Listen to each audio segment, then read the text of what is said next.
Hai, Assalamualaikum semua. Salam sejahtera, salam IPG Peneraju Kecermelangan Pendidikan Guru Bertaraf Dunia dan salam pintar KDRI. Alhamdulillah, bertemu lagi kita di episod Kerusi Cikgu soal apa hari ini. Sebelum tu saya nak ucapkan jutaan terima kasih dan tahniah kepada semua atas 1 juta tontonan, yang mana video yang lepas kita bersama seorang insan yang hebat, iaitu Merkin, yang mana kita membicarakan tentang apa beza profession perguruan dan juga profession kerjaya-kerjaya yang lain. Dan hari ini juga kita akan jemput seorang lagi tetamu khas yang mana juga cukup istimewa, lebih kacak, lebih bergaya, lebih berketerampilan. Jadi perkenalkan, insan yang bernama Saudara Rafiq. Hai, Assalamualaikum semua. Perkenalkan, saya Muhammad Rafiq Ani bin Muhammad Zudi, pelajar Institut Pendidikan Guru Kampus Datuk Razali Ismail. Ya, saya hanyalah seorang insan yang kedil hari ini, hanya mahu datang ke sini untuk berkongsi apa yang saya tahu sahaja. InsyaAllah sama-sama kita kongsi apa yang kita tahu dan apa yang boleh jadikan pengajaran untuk kita. InsyaAllah. Jadi hari ini kita akan membawakan satu tajuk perbincangan yang berbunyi aspirasi dan hala tuju pendidikan di Malaysia membentuk guru yang berjiwa pendidik. Okey, baiklah kita teruskanlah dengan Rafiq kan. Jadi Rafiq, saya ingat sebenarnya satu kata-kata daripada cikgu saya dulu. Dia pernah beritahu saya bahawa saya rasa tokoh yang bernama Nelson Mandela macam itulah. Dia kata, education is the most powerful weapon which you can use to change the world. Yang mana kita tahulah bahawa pendidikan ni sangat penting dalam kehidupan kita. Sangat penting. Dari kecil sampai besar. Memang telinga kita ni pendidikan. Dari sekolah sampailah kita berkerjaya.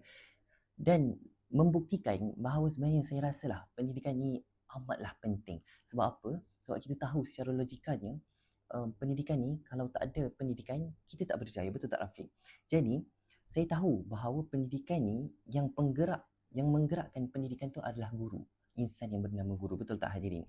Jadi Rafiq, saya nak tahulah, sebab kamu ni pun bakal menjadi seorang guru, apakah penjelasan yang boleh kamu bagi, saudara Rafiq boleh bagi, apakah kepentingan pendidikan ni sebenarnya dalam kalangan masyarakat?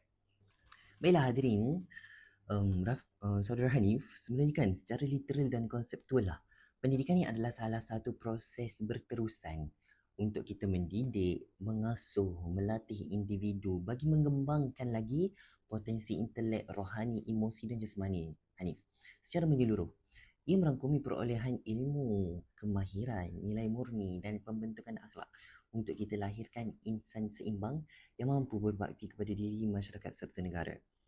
Dan sebenarnya kalau Hanif dan hadirin sekalian nak tahu, pendidikan ni merupakan tunjang utama dalam pembangunan sesebuah negara. Sebab tanpa sistem pendidikan yang kukuh, sesebuah negara ni, kita kena sedar bahawa kalau pendidikan di sesebuah negara tu tak kukuh, memang negara akan hadapi kesukaran untuk maju dan memang susah untuk kita bersaing dengan negara-negara yang lain di peringkat global. Alah, saya tak bawa anda sekalian jauh sangatlah, kita keluar sikit dalam negara Malaysia. Kita tengok di Korea Selatan. Sekarang ni kan, Hanif, Korea Selatan ni dia merupakan negara yang ada di kedudukannya di tempat pertama dalam kedudukan atau ranking negara dalam sistem pendidikan dunia 2025 mengikut data World Population Review. Seterusnya diikuti Denmark kalau tak silap saya, dan di tempat kedua Belanda, yang ketiga. Jadi Korea Selatan ni memang dah terkenal dari dulu lagi dengan sistem pendidikan yang sangat ketat dan kompetitif. Nak tekankan di sini hadirin, bukan saya nak tunjukkan pendidikan di Korea, tapi kita nak bagi tahu bahawa pendidikan ni memang sangat penting dalam kehidupan. Sama juga dengan Malaysia hadirin. Hanif, dalam bernama pada 20 Januari yang lepas, Kementerian Pendidikan Tinggi KPT kini merangka Akta Politeknik dan Kolej Komuniti, serta mereka merancanglah untuk menaik taraf 10 lagi politeknik secara berterusan dalam proses reformasi sektor pendidikan tinggi. Ni bukan saya cakap main-main tau Hanif, ni memang kata Perdana Menteri Datuk Seri Anwar Ibrahim. Nak beritahunya, apa yang nak saya beritahunya di sini hadirin sekalian, memang semua negara sama ada mundur ataupun tidak, negara tersebut memang mereka wajib beri perhatian kepada bidang pendidikan. Sebab apa? Sebab memang semua negara nak lahirkan masyarakat yang berilmu, berpengetahuan, berfikiran rasional, beradab dan sebagainya. Sebab apa? sebab mereka nak bersaing dengan negara-negara yang lain. Dan mudah katanya, Hanif, kita letak prinsip macam ni, saya selalulah pesan kepada kawan-kawan saya, anak-anak saudara saya, kan, nak berjaya mesti berpendidikan. Wah, baiklah, terima kasih Rafiq. Memang tak salah lah orang yang kita jemput hari ni, sebab memang dia dah belatar belakangkan pendidikan kan. Jadi dia tahu apa pentingnya pendidikan dalam kehidupan seluruh masyarakat. Jadi dari segi perbincangan kita sebentar tadi Rafiq, memang sudah jelas, terang lagi bersuluh bahawa kita pergi mana-mana pun memang akan melalui proses pendidikan. Kalau kita imbas kembali hadirin sekalian, dari kita kecil sampailah kita besar pun, masuk tadika, masuk tabika, ada yang masuk Caleb Junior, pasti dan sebagainya, kan, betul tak Rafiq? Masuk umur 7 tahun ke sekolah rendah kebangsaan dan masuk pula sekolah menengah, masuk pula universiti dan kerja sebagainya. Dan dalam orang-orang yang hebat ni juga, apabila bekerja pun ada juga yang menyambung pengajian mereka, hadirin sekalian. Jadi Rafiq, boleh tak Rafiq ceritakan serba sedikit, kita tekankan mereka belajar ni untuk apa sebenarnya? Apakah hala tuju pendidikan di Malaysia ni, dan sampai bila pendidikan ni akan berhenti dalam hidup seseorang individu? Mohon untuk Rafiq beri respon. Macam tu je. Baiklah Hanif, untuk jawab soalan Hanif sebentar tadi, sebenarnya kan, pendidikan ni adalah salah satu perkara yang berterusan dan tidak ada titik noktah. Itu hadirin dan saudara Hanif kena ingat. Sebab pendidikan ni bukan sekadar dalam kelas saja. Hakikatnya, sekarang ni pun kita dalam proses pendidikan ni. Setiap saat. Kecuali tidurlah mungkin tak ada pendidikan sikit. Sebab apa? Contoh kalau kita tengah berbual. Kita sekarang ni tengah berbual ni, pasti akan ada satu atau dua input yang kita peroleh atau kita sendiri yang beri. Sama ada dalam bentuk maujud ataupun tidak. Diberitahu secara terus ataupun sebaliknya. Itulah pendidikan sebenarnya. Jadi, untuk kita tahu hala tuju pendidikan di Malaysia ni, kita tak perlu tengok jauh. Sebab kita ada satu perkara yang memang telah ditulis, hala tuju pendidikan Malaysia. Apa tu? Iaitu falsafah pendidikan Malaysia, kalau Hanif tahu. Saudara hadirin sekalian sedang menonton pun, bolehlah tengok falsafah pendidikan di Malaysia. Apa tu sebenarnya falsafah pendidikan di Malaysia ni? Falsafah ni, dia telah tekankan bahawa pendidikan di Malaysia ni adalah satu usaha berterusan ke arah lebih memperkembangkan kondisi individu secara menyeluruh, bersepadu untuk lahirkan insan yang seimbang dan harmonis dari segi intelek, rohani, emosi dan jasmani. Kalau saudara yang tahu lah kan, dia bukan sahaja tekankan benda-benda ni saja, tapi dia tekankan juga kepercayaan dan kepatuhan kepada Tuhan. Sebab apa benda ni, saudara Hanif? Sebab apa adanya benda ni? Sebab ini merupakan salah satu usaha yang bertujuan untuk melahirkan warga negara Malaysia yang berilmu pengetahuan, berketerampilan, berakhlak mulia, bertanggungjawab serta berkeupayaan mencapai kesejahteraan diri dan memberikan sumbangan terhadap keharmonian dan kemakmuran keluarga, masyarakat dan negara. Itulah saya bacalah secara detailnya apa itu falsafah pendidikan kebangsaan untuk Hanif. Mungkinlah Hanif tak tahu lagi kan, dan mungkin hadirin yang mendengar pun ada yang tahu, ada yang tak tahu.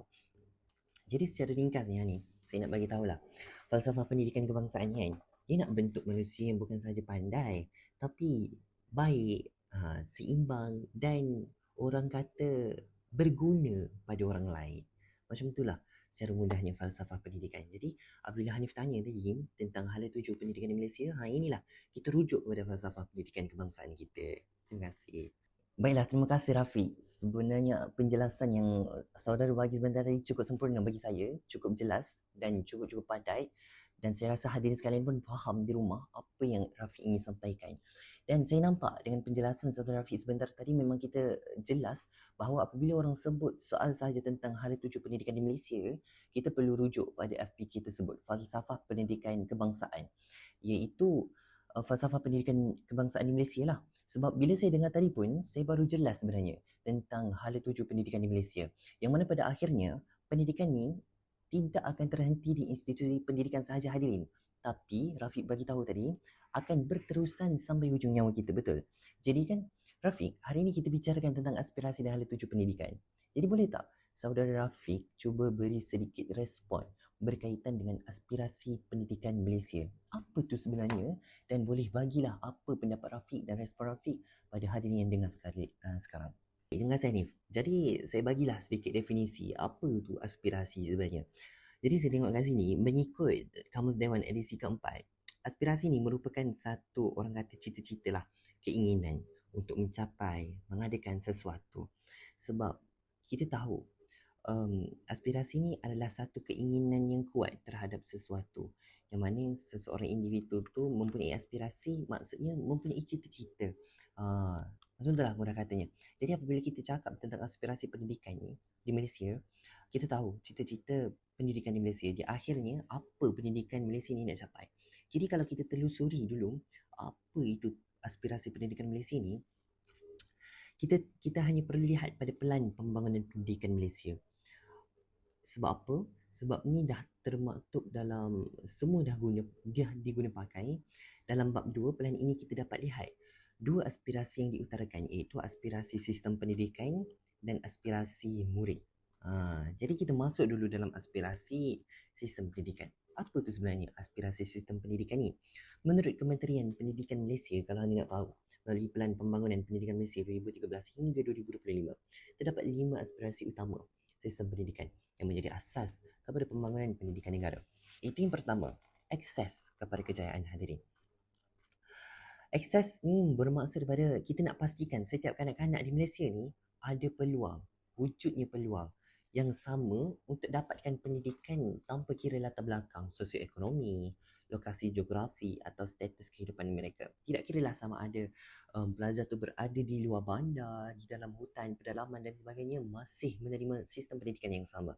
Itu yang kita ingin tekankan. Memang kerajaan sekarang ini nak bantu supaya seluruh golongan masyarakat dapat menerima pendidikan yang adil. Jadi yang pertama. Yang kedua, aspirasi sistem pendidikan ni adalah kita nak utarakan kualiti standard antarabangsa yang tinggi.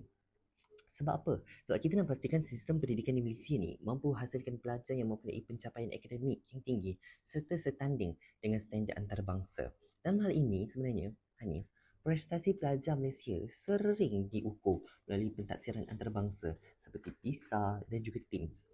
Namun begitu, kita kena sedar, hadirin, sebab kualiti pendidikan tidak hanya tertumpu kepada pencapaian akademik semata-mata. Itu yang ramai terlepas pandang. Mungkin saya juga kadang-kadang terlepas juga. Hanif pun mungkin terlepas lah kan. Sebab apa?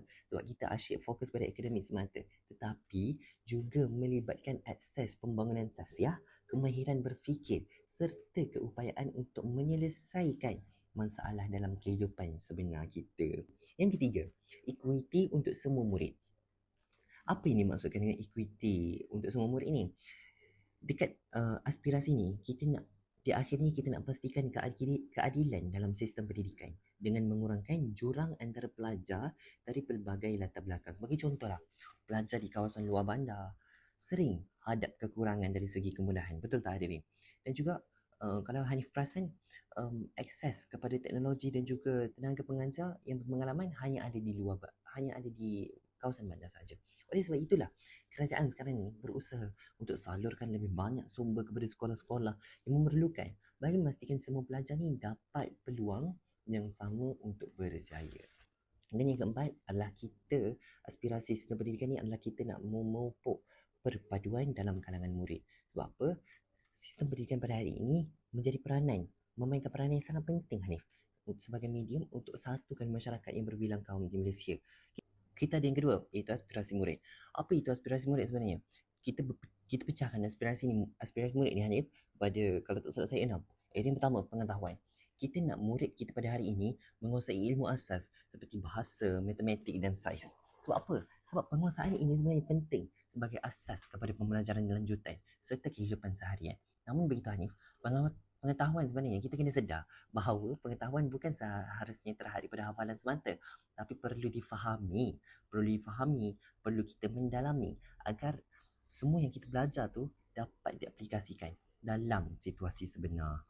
Itulah yang pertama. Dan yang kedua, aspirasi murid ni pula, kita nak murid yang kemahiran berfikirnya tinggi, merujuk kepada keupayaan murid untuk menganalisis, menilai dan menyelesaikan masalah.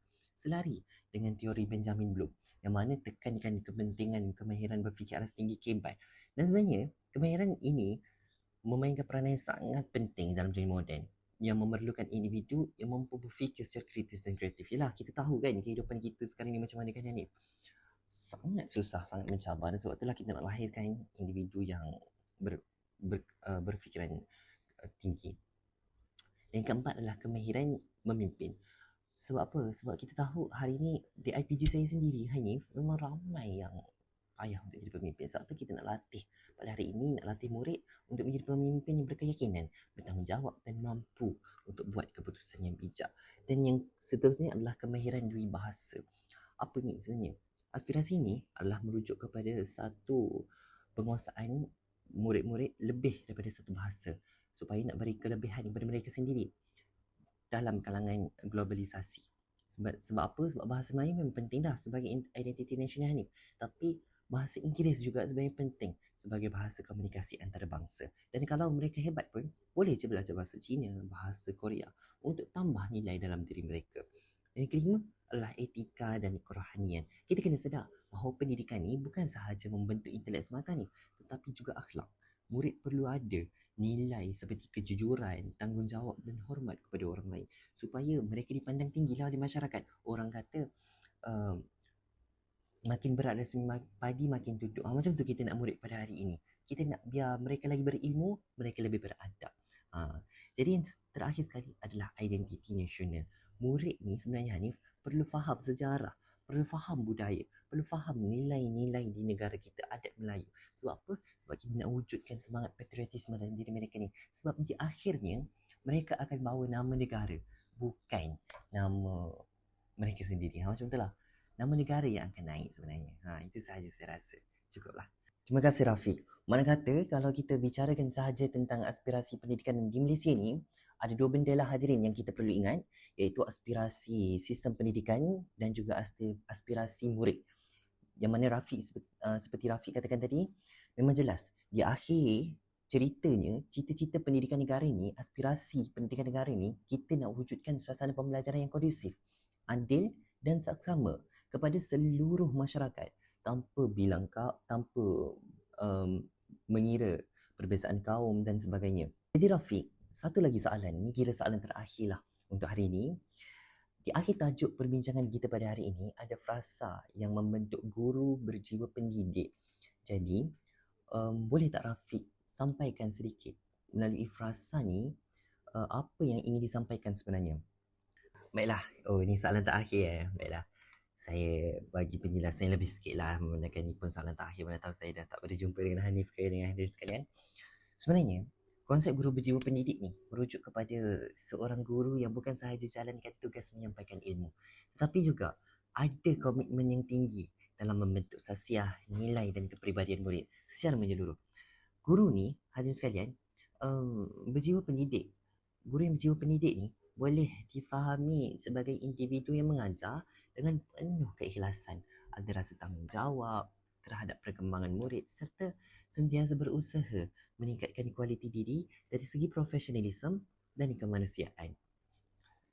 Hanif, kalau Hanif nak orang kata, kalau perasanlah dalam konteks dunia pendidikan yang moden hari ini, kalau kita perasan, guru sekarang ni bukan dilihat sebagai penyampai ilmu semata, tetapi juga sebagai pembimbing, fasilitator dan ejen perubahan dalam masyarakat. Terima kasih sangat-sangat atas perkongsian yang bagi saya cukup hebatlah, dan saya rasa bagi hadirin juga memang jelas, faham, mudah untuk kita faham. Dan sebenarnya ayat-ayat yang Rafiq bagi tadi memang padu, sangat jelas, dan kita tahu apa definisi sebenar guru yang berjiwa pendidik. Yalah kan, saya percaya memang mudah untuk kita lahirkan seorang guru, tapi sangat sukar untuk kita lahirkan seorang guru yang berjiwa pendidik atas sebab-sebab tertentu. Jadi sebelum kita tutup lah, kita beri dulu ruang kepada saudara Rafiq untuk buat kata-kata terakhir, beri baik-baik kata terakhir sebelum dia meninggalkan studio ini. Jadi boleh beri kesimpulan sedikit. Dah kesimpulan akhir Hanif. Okeylah. Sebagai penutup lah untuk hadirin sekalian dan juga Hanif, kita kena sedar bahawa aspirasi dan hala tuju pendidikan di Malaysia ni bukan sekadar satu dokumen dasar yang tertulis di atas helaian kertas semata, tapi ia merupakan satu amanah besar yang terpikul di bahu ni, di bahu setiap insan yang bergelar pendidik. Saya bakal bergelar pendidik. Jadi ia merupakan sebuah perjalanan panjang ni, perjalanan yang membentuk manusia, membina jiwa dan mencorakkan masa depan sebuah bangsa. Kita sering berbicara tentang sistem, tentang dasar, tentang transformasi pendidikan. Namun hakikatnya Hanif, hadirin sekalian, di sebalik semua tu berdirinya seorang guru. Seorang guru yang menjadi penggerak dan nadi kepada segala perubahan. Guru ni sebenarnya berjiwa pendidik. Guru yang berjiwa pendidik ni bukan sekadar menyampaikan ilmu yang terdapat dalam buku teks, dalam diri mereka semata, tapi mereka menyentuh dengan hati, membina keyakinan dan meniup harapan dalam jiwa setiap murid yang mereka temui, Hanif. Hanif kena sedar tau, bahawa mereka mungkinlah tidak selalu dihargai, tidak selalu dipuji, dan kadang-kadang tidak disedari kewujudannya. Tapi kita kena sedar, Hanif. Termasuk juga saya pun selalu memperingati diri saya untuk menghargai guru-guru saya, bahawa mereka lah yang membentuk doktor yang menyelamatkan nyawa. Mereka lah yang membentuk jurutera yang membina negara. Mereka lah yang membentuk pemimpin yang mencorakkan masa depan negara. Dan hari ini, mereka lah yang membentuk Hanif menjadi seorang insan yang berada di sana pada hari ini. Seorang guru ni akan terus percaya walaupun murid itu sudah hampir berputus asa. Seorang guru yang tidak pernah jemu membimbing walaupun berdepan dengan pelbagai cabaran. Kerana bagi seorang guru yang berjiwa pendidik ni, setiap murid adalah harapan, setiap usaha adalah doa, dan setiap kejayaan murid adalah kebahagiaan yang tidak ternilai. Dan pada akhirnya, guru yang berjiwa pendidik inilah merupakan penggerak kepada aspirasi dan hala tuju pendidikan di Malaysia. Terima kasih Rafiq. Saya sangat terharu kerana kehadiran Rafiq pada hari ini dapat memberikan penjelasan yang sangat bermakna, momen yang sungguh indah dan ilmu-ilmu yang mana yang mungkin saya tak tahu, tapi hari ini apabila berbual dengan Rafiq, berborak sama-sama, kita tahu. Betul tak? Jadi sekali lagi saya ucapkan jutaan terima kasih kepada Saudara Rafiq atas perkongsian yang diberikan hari ini. Sanggup kita rekod sama-sama, kita nak bagi hadirin seluruh masyarakat dengar apa yang kita bicarakan tentang hari ini. Dan saya rasa kita dah sampai ke penghujungnya. Untuk hadirin yang mana belum tonton video-video yang lepas, bolehlah habis video ni kita tonton video-video yang lepas, dan jangan lupa subscribe dan on notification supaya tidak terlepas setiap video-video yang kami muat naik dalam YouTube ni. Jadi saya rasa itu sahaja untuk minggu ni, untuk video kali ni, dan sekian daripada kami. Seruk papan, tarik papan. Bye-bye. Jumpa lagi. Assalamualaikum warahmatullahi wabarakatuh.